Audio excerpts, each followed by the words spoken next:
Everybody, it is Tuesday. I'm not going to say the date. I don't remember the date of October. I think it's somewhere in the 21st, somewhere there, 2021st. Anyway, so it's Tuesday, and the energy this morning was, of course, that new moon in Libra, which is not negative. It is an intense energy. Remember, Libra rules judicial.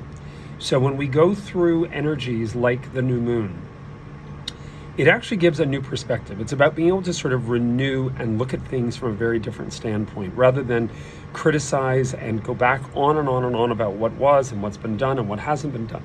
To be able to say, okay, let's look for real consistent resolution. Let's look at how we can correct.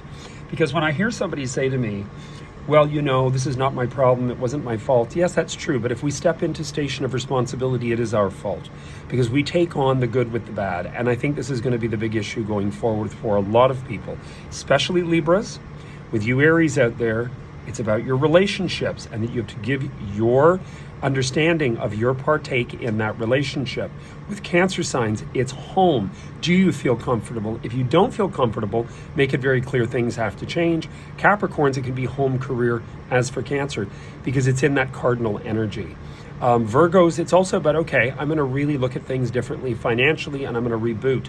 So there's a lot of things and a lot of people going to go through this. Now, there's also a Yod, the hand of God, which means things are going to be done that we may initially become worried about and think, oh my God, are things going to work the way I'm hoping? Are things going to work the way that I want?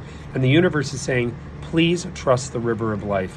Where things are going to go, it's going to take you exactly where you need to go, not what you think.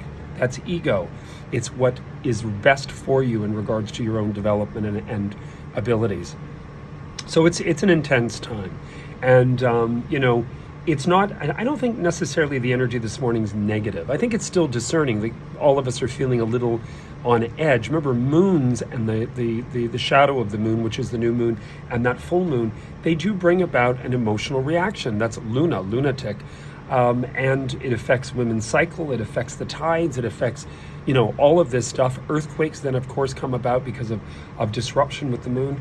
We have to understand this is there, and especially eclipses. We've come through that eclipse season, and now, of course, we're into the judicial halfway mark between this whole, astrological year, which is Aries through Pisces. So we're halfway. Now it's about, let's look at things here logistically and honestly. Let's resolve. So anyway, I'm around. I do have availability. As I said, I've got this painting going on. The guys are getting this done through management. They're getting this ceiling finally fixed, and a few other, the bathroom, kitchen organized. So I am working on the phone. I'm out here at the terrace. It's still beautiful. The weather's nice. So it's certainly not a negative. You heard it here first. I'm around. Give me a call. Cheers, and have a great day.